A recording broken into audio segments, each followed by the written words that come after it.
Right வணக்கம் பிள்ளைகள். மூணு அடுத்த வீடியோ சந்திக்கிறோம்.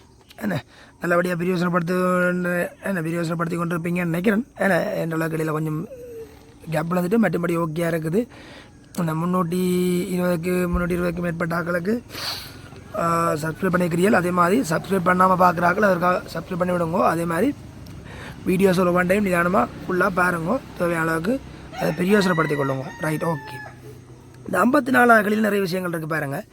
எஸ் ஆனது இரு திணிவுகளுக்கிடையே நெருக்கப்பட்டுள்ள ஓர் பாரமற்ற வில்லா இருக்க இவ்விரு திணிவுகளும் இலை டீ ஒன்றினால் ஒன்றாக பிடிக்கப்படுவன.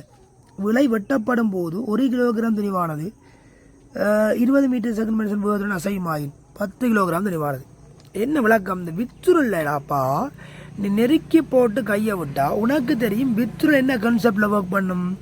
ஊக்கின் விதி கான்செப்டில் ஒர்க் பண்ணும். மீளியல் இயல்புடைய விச்சுருள்கள் என்ன அப்போ மீளியல்பு தியரியில் ஒர்க் பண்ணும். அதாவது இப்படி தான் எவ்வளவுக்கு நெருக்கப்பட்டிருக்கிறனோ அந்த இடத்துக்கு விசை கொடுக்கும்.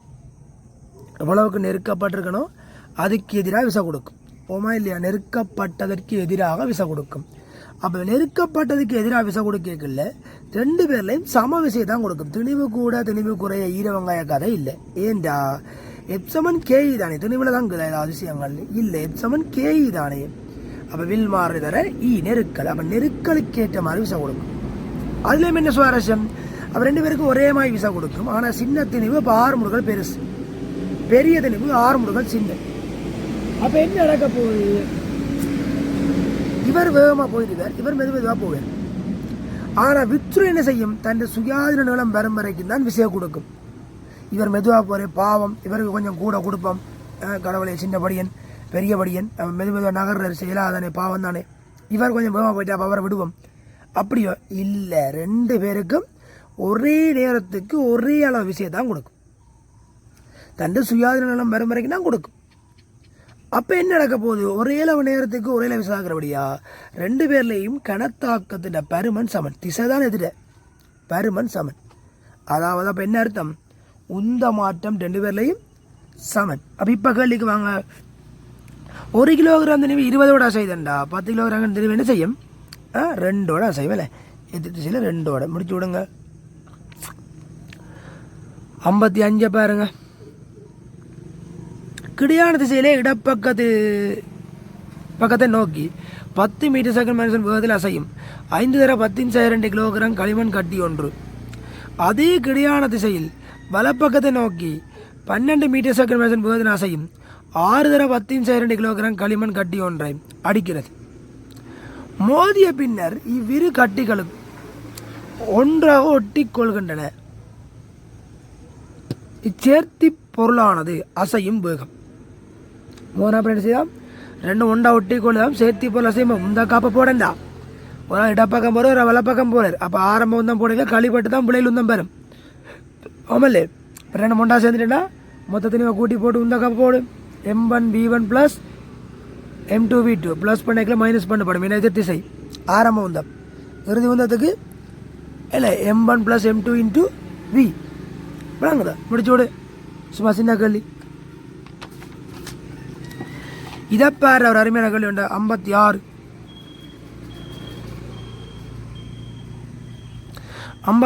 ஒரு அருமையான கேள்வி உண்டு. ஒப்பமான கிடைமேசை மீது அசையும் துணிக்கை A ஆனது இம்மேசையின் மீது ஓவில் உள்ள இன்னும் ஒரு துணிக்கை பியின் மீது மோதுகிறது. ஏனது ஆரம்ப உந்தமானது பருமன் P0 ஆயின் பின்வரும் வளையது நேரத்துடன் உந்தம் மொத்த உந்தம் தொகுதி துணிக்கேண்ட உந்தம் கேட்டிருக்கு. உனக்கு என்ன இது? ரெண்டு துணிக்கில் அசைஞ்சு மோத போகுது. அப்போ உந்த காப்பு இல்லை. அப்போ உந்த காப்புன்னு சொன்னால் இங்கே என்ன பிரச்சனை வரப்போகுது? வடி ரியலைஸ் பண்ணிப்பார். உந்த காப்புன்னு என்ன பிரச்சனை வரப்போகுது? ரெண்டு பேரும் ஆரம்ப உந்தம் இருந்தது சமனாக வரணும். அப்போ இங்கே ஆரம்பத்தில் B 0. அப்போ ஏக்கு மட்டும்தான் ஆரம்பத்தில் உந்தம் இருந்தது. மோதுக நடக்கல ஏன்ற உந்தம் குறையுது, பின்ற உந்தம் கூடுது. இறுதியாக ரெண்டு பேரும் உந்தத்தை கூட்டினா அதே P0க்கு சமனாக வரணும். இறுதியாக மோதனா பிறகு ரெண்டு பேரும் உந்தத்தையும் கூட்டினா P0க்கு நேராக வரணும். முதலாவதுல வருது ரெண்டையும் கூட்ட இல்லை. ரெண்டாவதுல இந்த இடைவெளியை கொண்டு நாங்கள் கூட்டிப்பார் வருமோ? இல்லை. மூன்றாவதுல இவர் B மட்டுமே ஏக்கு நேராக தான் இருக்குது. அப்போ இவரை கொண்டு நாங்கள் கூட்டி விட்டீங்கன்னா மேலே போயிடும். புள்ள விளங்க விஷயம் என்னண்டு? உந்த காப்பு ஆரம்ப உந்தம் இறுதி உந்தம் சமப்படுத்தணும். ஆரம்பத்தில் பிக்கு உந்தம் இல்லை, ஏக்கு மட்டும்தான் உந்தம் இருந்தது. இப்போ ரெண்டு பேருக்கு இருக்கிறபடியாக அந்த பிரச்சனை ரெண்டையும் கூட்ட வேண்டி வருது. 4வது பேர் அருமையான கேள்வி உண்டு. இது மறையலை எதிர்பார்க்கம் இல்லை. அப்போ என்ன செய்யணும்? கழிக்கணும். இங்கே கழிச்சு என்ன பேர் சரியாக அதுக்கு நேராக வரும். இதை பேர் கழிச்சு விட்டினா நல்லா கீழே இறங்கிடும். 4ஆம் விடை பெஸ்ட் ஆப்ஷன். விளங்குதா? ரைட், முடிச்சு விட இருக்க பேர் 57. என்னது? ஒப்பமான கப்பியோடு மீது செல்லும் பாரமற்ற இலை ஒன்று என்ன உருவில் காட்டப்பட்டுள்ளது போல 1 கிலோகிராமினுடைய வித்தராசு ஒன்றையும் 1 கிலோகிராம் 2 கிலோகிராம் ஆகிய தினங்களுடைய 2 நுரைகளையும் காவுறது. தராசின் மீது உள்ள வாசிப்பு பாரமற்ற தராசின் வாசிப்பு 1 கிலோவாம். இங்கே 1 கிலோவாம், இங்கே 2 கிலோவாம். அது உனக்கு தெரியுமில்ல, கப்பி தொகுதியை பொறுத்த வரைக்கும் எப்படி விளைவிச பார்க்கணும், கப்பின் இயக்கத்தை எதிர்க்கிற ஆதரிக்கிறான்னு பார்க்கணும். இங்கே 2 பக்கமே 2 கிலோகிராம் 2 கிலோகிராம் தான். அப்போ விளைவில் விசை 0. தொகுதி சமநிலை. சமநிலைன்னா வித்தராசை பற்றி உனக்கு தெரியும், ஏற்கனவே சொல்லியிருக்க நிலையில் என்னது வித்தராசு. வித்தராசு எப்பவும் ஒரு பக்கம் இழுவையை தான் வாசிக்கும். அப்போ தொகுதியில் சமநிலையை பொறுத்த வரைக்கும் இங்கே ஒரு இழுவை எப்படி இருக்க போகுது, அங்கே ஃபிட் பண்ணியிருக்கு நிலையா. அப்போ இங்கே தான் இழுவை இருக்க போகுது. எவ்வளோ இழுவை இருக்கும்? 1 கிலோகிராம். அப்போ தராசு 1 கிலோகிராம் வாசிக்கும். பிரச்சனை முடிச்சு. முழங்குதா? கவனம். 58 போடு வளமை மாறி 5 கிலோகிராமினுடைய உடல் ஒன்று வரைவில் காட்டப்பட்டுள்ளவாறு நேரம் டீவுடன் மாறுபடும் விசை எஃபிற்கு உட்படுத்தப்படுகிறது. இவ்வுடலினால் பெறப்பட்ட உந்தம் என்ன சொல்ல போற? உடலினால் பெறப்பட்ட உந்தம் என்று கேட்டிருக்குது. என்ன சொல்ல போற? போடு பெற்ற உந்தம் தான் கேட்டிருக்கான். அப்போ விசை நேர வரைபடைக்கும் பரப்பு உந்தம் அடுத்தரும். ரைட், அடுத்த பேர் 59. எல்லாம் சின்ன சின்ன களி, சும்மா அடிக்க போகிறோம், பெரிய ரிஸ்க் இல்லை.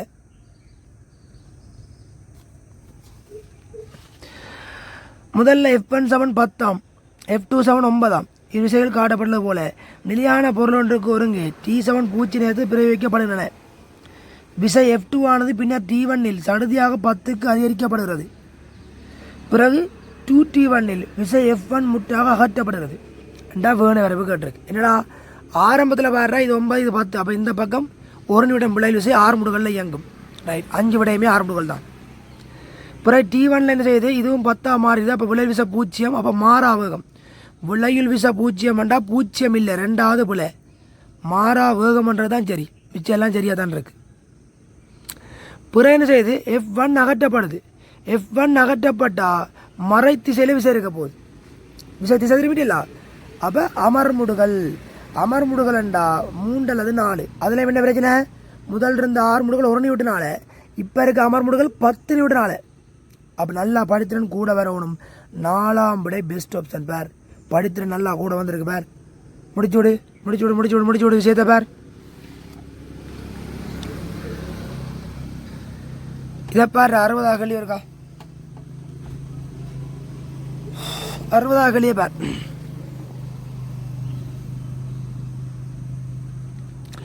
குற்றி ஒன்று சாய்தளம் ஒன்றின் மேலே ஓய்வில் உள்ளது.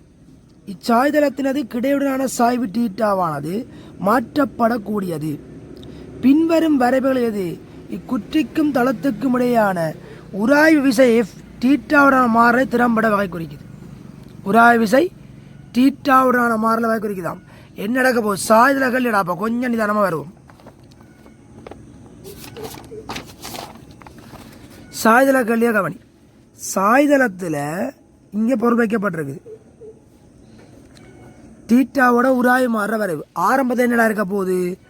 ஆரம்பத்தில் நிறைந்த பிரிச்ச கீழே தாக்க அதை உராய்வு எதிர்க்க போகுது எஃப். அப்போ நீ டீட்டாவை பூச்சி இருந்து அதிகரிக்க நிறைந்த பிரிச்ச கூறு எம்ஜி சைன் டீட்டா. அப்போ உராய்வும் அதுக்கு சமனாகவே இருக்கு. என் நிலையில் தானே விளங்குதா? ரைட், நீ கொடுக்குற விசைக்கு சமனா. நீ சாய்தளத்தின் பூச்சி இருந்து அதிகரிக்க இதுக்கு நேர்வு சமனா, இதுக்கு சமனா இது அதிகரிக்கும். அப்போ சைன் வலை வரப்போகுது உராய்வு. சைன் வலை என்ன எங்களுக்கு தெரியும், என்னது? இப்படி வரும். விசைன்னு ஒரு கோணத்தை குறிப்பிட்ட பெருமைக்கு என்ன நடந்துடும்? சறுக்கு வலிக்கிடும், எல்லை அடைஞ்சிடும். ஓமா இல்லையா? எல்லை நிபந்தனை வரைக்கும் இப்போ இப்படி வரும். நாங்கள் டக்குன்னு யோசிக்க பார்ப்போம். அதுக்கப்புறம் இயங்கலிட்டு அப்புறம் இயக்கவியல் உராய்வு மாறாது தானே. டே, கிடைத்தளங்களிலான இயக்கங்கள் தாண்டா செவ்வன் மருதாக்கம் மாறாத வரைக்கும் தாண்டா இயக்கவியல் மாறாது. ஏன் உனக்கு தெரியும்? இயக்கவியல் ஆய்வு செய்யுது எஃப் சமன் மியூ இன்டு ஆர். ஆர்லாடா மாற போட்டிட்டு அதிகரிக்க. யோசிச்சு பாரு, டீட்டா அதிகரிச்சா என்னது ஆர் சமன் எம்ஜி கொஸ் டீட்டா இல்லை இங்கே. அப்போ டீட்டா அதிகரிக்க உராவி இயக்க விராவி என்ன செய்யும்? மாறும். அதுவும் எப்படி மாறும்? கொஸ் வலை. அப்போ கொஸ் வலை எப்படி வரும்? இப்படி வரும். கவனம், சின்ன விளக்கம் வரும். என்ன இயக்கவியல் நிலையில் மாறேக்குள்ள ஒரு சின்ன சேஞ்ச், அதையும் பார்த்துக்கொள்ளுங்க. சைன் வலை எல்லை ஒரு சடுதியாக இயக்கவியலுக்கு மாறேக்குள்ள சின்ன இறக்கம் வந்து தான் இப்படி வரும் வலை. ரைட், விளங்குதா? ஏன்னு செக் பண்ணிக்கொள்ளுங்க. ரைட், விளங்கி போடு 61க்கு வா. 61 விடுங்க. அது பிறகு நான் பின்னே பார்ப்போம். அது வாய்க்கால் சம்மந்தமான அமுக்கம் சம்மந்தமான விளக்கம். 61 விடுங்க. 62க்கு வாங்க.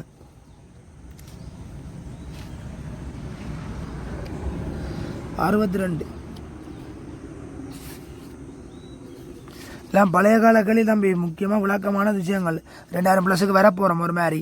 ஏன்னா 99க்கு வந்துட்டுது. ரைட்டு, முறையே 2 கிலோகிராம் 1 கிலோகிராம் ஆகியதனுடைய குட்டிகள் ஏயும் பியும் உராய்வற்ற மேசொன்னி மீது தொடுகையில் உள்ளன.